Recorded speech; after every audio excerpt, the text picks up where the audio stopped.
అందరికీ నమస్కారం. నేను మీ అబ్బాయి నాయుడు. 2019లో జగన్మోహన్ రెడ్డి ప్రభుత్వం ఏర్పడిన తర్వాత ఆంధ్రప్రదేశ్లో కొత్తగా ఒక వాలంటీర్ వ్యవస్థ అనే దాన్ని తీసుకురావడం జరిగింది. ప్రతి 50 ఇళ్లకు ఒకరు వంతున టోటల్గా 4.5 లక్ష, ఇంచుమించు 4.5 లక్ష వాలంటీర్లను నియమించడం జరిగింది.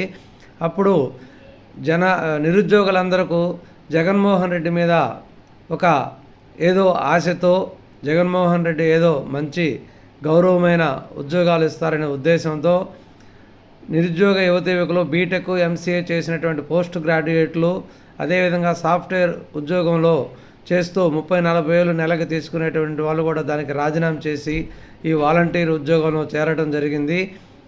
ఈ వాలంటీర్ యొక్క విధి విధానాలు ఏంటంటే, వాళ్ళు ప్రతి 50 ఇళ్ళకు ఒక రొంతున తిరుగుతూ ఆ 50 ఇళ్లలో ఉండే వాళ్ళకి గవర్నమెంట్ ఇచ్చేటటువంటి పథకాలను వాళ్ళకి వస్తున్నాయా లేదా చూసుకోవటం, పథకాలు ఎంట్రీ చేయటం, ప్రతి నెల 1వ తేదీ అందరికి వెళ్ళకపోయి పింఛను పంచటం, ఇంకా అదేవిధంగా గవర్నమెంట్కి అవసరమైనటువంటి అనేక ఇన్ఫర్మేషన్లు అన్నీ కూడా వీళ్ళ ద్వారా సేకరిస్తూ వీళ్ళ చేత బండ చాకరీ చేయించుకుంటూ కేవలం ఒక నెలకు 5,000 రూపాయల వంతునే వీళ్ళకి జీతం ఇవ్వటం జరిగింది. వాళ్ళు మాకు జీతం పెంచమని అడిగినప్పుడు, మీకు ఇది పర్మనెంట్ ఉద్యోగం కాదు, ఓన్లీ గౌరవ వేతనం మాత్రమే, ఇది ఒక సేవ మాత్రమే, ఇది ఉద్యోగం కాదు అని చెప్పడం జరిగింది. మధ్యలో వీళ్ళకి సేవారత్న బిరుదు కింద కొంత నగదు బహుమతి ఇవ్వటం జరిగింది. కాబట్టి ఇప్పుడు ఎలక్షన్ టైం దగ్గర పడే కొద్దీ ఈ జగన్మోహన్ రెడ్డి గారు ఏం చేస్తున్నారంటే, వాలంటీర్లని తమ స్వార్థానికి ఉపయోగించుకోవడం కోసం వాళ్ళ చేత రాజీనామా చేయించి పార్టీ కార్యకర్తల్లాగా తిరిగి ఈ 50 ఇళ్లలోని ఓటర్లందరినీ, ఇందులో మన వాళ్ళు ఎవరు, అవతల పార్టీ వాళ్ళు ఎవరు గుర్తుంచుకొని అవతల పార్టీ వాళ్ళను బెదిరించు, నయానో భయానో కూడా వాళ్ళ చేత వైసీపీకి ఓట్లు వేయించవలసిందని వాళ్ళ మీద ఒత్తిడి చేస్తూ వాళ్ళను వాడుకోవాలనుకుంటున్నారు. అదే సమయంలో ప్రతిపక్షాల ఆరోపణలు చేయటం వల్ల ఎలక్షన్ కమిషన్ వాలంటీర్లని ఎలక్షన్ కార్యకలాపాలకు దూరంగా ఉంచండి, ఈ ఎలక్షన్ జరిగిన రోజులు ఎటువంటి పథకాలు వీళ్ళ చేత అందచేయవద్దు అనే ఒక ఆదేశాలు ఇవ్వటం ద్వారా వీళ్ళని వాడుకోవటం కుదరదనే ఉద్దేశంతో వీళ్ళ చేత బలవంతంగా రాజీనామా చేయిస్తున్నారు. ఈ రాజీనామా చేసి పార్టీకి కష్టపడండి, తిరిగి మళ్ళీ ప్రభుత్వం ఏర్పడిన తర్వాత మేము మళ్ళీ నియమించుకుంటాము అని చెప్పడం జరిగింది. సో టోటల్గా వాళ్ళు ఇంచుమించు రాష్ట్రం మొత్తం 4 లక్షల మంది పైగా ఉన్నారు. కాబట్టి వీళ్ళందరూ వైసీపీ ప్రభుత్వంలో ఏర్పడిన వాళ్ళే కాబట్టి వాళ్ళ మాట కాదనకుండా ఇంచుమించు 15% దాకా ఇప్పుడు రాజీనామా చేయటం జరిగింది. మిగిలిన వాళ్ళు కూడా చాలామంది రాజీనామా చేయడానికి సంకోచిస్తున్నారు. ఎందుకంటే మనం రాజీనామా చేస్తే మళ్ళీ ప్రభుత్వం వస్తుందో రాదో, మళ్ళీ నియమించుకుంటారో లేదో అనే ఉద్దేశంతో వాళ్ళన్నీ రాజీనామా చేయడానికి ఇష్టపడట్లేదు.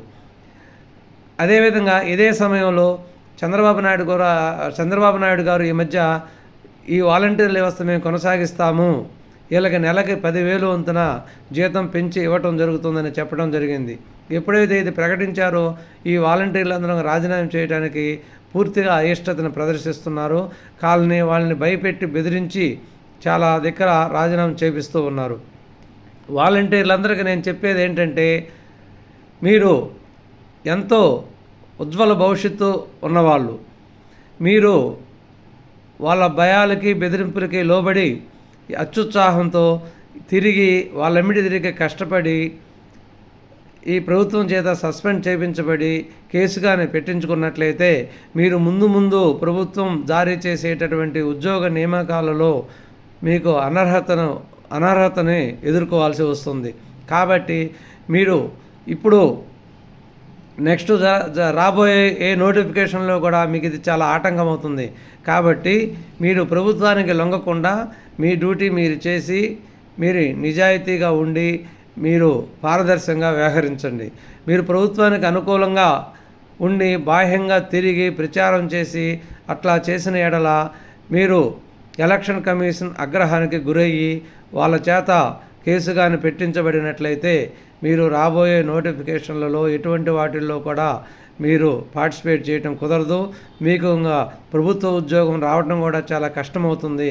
ఇవన్నీ మీరు మనసులో పెట్టుకొని మీరు న్యూట్రల్గా మామూలుగా మిగిలిన గవర్నమెంట్ ఉద్యోగస్తులు ఎలా ఉన్నారో అలానే వ్యవహరిస్తూ మీరు మామూలుగా మీ డ్యూటీ మీరు చేయండి.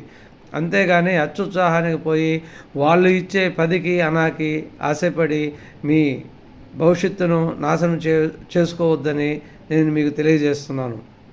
Please like and subscribe.